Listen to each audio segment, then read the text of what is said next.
ఇటు తెలంగాణ అటు ఆంధ్రప్రదేశ్ రాష్ట్రాల్లో ప్రముఖ తెలుగు మీడియా ఛానల్స్ లో ఒకటైన దమ్మున్న ఛానల్ అని చెప్పుకునే ఒక ప్రముఖ తెలుగు ఛానల్ అధినేత దుమ్ము దులిపాడు సోషల్ మీడియా సంచలన రవీందర్ ఇప్పాల.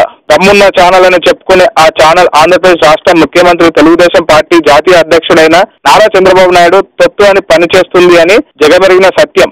ఇదే విషయం గురించి ఆ రాష్ట్ర ప్రధాన ప్రతిపక్ష పార్టీ అయిన వైసీపీ పార్టీకి చెందిన నేతలు పలు విమర్శలు చేసిన సంగతి తెలిసిందే. తాజాగా తమ పార్టీకి చెందిన మహిళా ఎమ్మెల్యే అనితపై అభ్యంతరకరమైన పోస్టులు పెడుతున్నారని కర్ణాటక రాష్ట్రంలో బెంగళూరులో ఒక సాఫ్ట్వేర్ కంపెనీ మేనేజర్ గా పనిచేస్తున్న రవీందర్ ఇప్పాల్ను ఏపీ పోలీసులు కర్ణాటక రాష్ట్రంను వెళ్లి మరీ అరెస్టు చేసిన సంగతి విదితమే. ఈ క్రమంలో రవీంద్ర మీడియాతో మాట్లాడుతూ గత 3 శతాబ్దాలుగా తెలుగుదేశం పార్టీ తరఫున నిలబడి ఓడిపోయిన ప్రస్తుతం ఏపీ మంత్రిగా బాధ్యతలు నిర్వహిస్తున్న సోమిరెడ్డి చంద్రమోహన్ రెడ్డి సాక్షిగా ఆ దమ్మున్న ఛానల్ అధినేత పరువు తీశాడు. రవీందర్ మాట్లాడుతూ ఓ ప్రముఖ ఛానల్లో ప్రచారమైన ఓపెన్ హార్ట్ కార్యక్రమంలో ఈ ఛానల్ అధినేత మంత్రి సోమిరెడ్డి చంద్రమోహన్ రెడ్డిని ఇంటర్వ్యూ చేశారు. ఈ సందర్భంగా ఆ ఛానల్ అధినేత మాట్లాడుతూ, మీరు గత కొన్నేళ్లుగా తెలుగుదేశం పార్టీలోనే ఓడిపోతూ వచ్చి మీరు మా పార్టీని వీడిపోలేదు అంటూ ఆ ఛానల్ అధిపతి స్వయంగా తెలుగుదేశం పార్టీ తొత్తు అది పనిచేస్తున్నారని ఆయన ఒప్పుకున్నారు అని రవీంద్ర ఇప్పాల ప్రశ్నించారు. ఈ వీడియో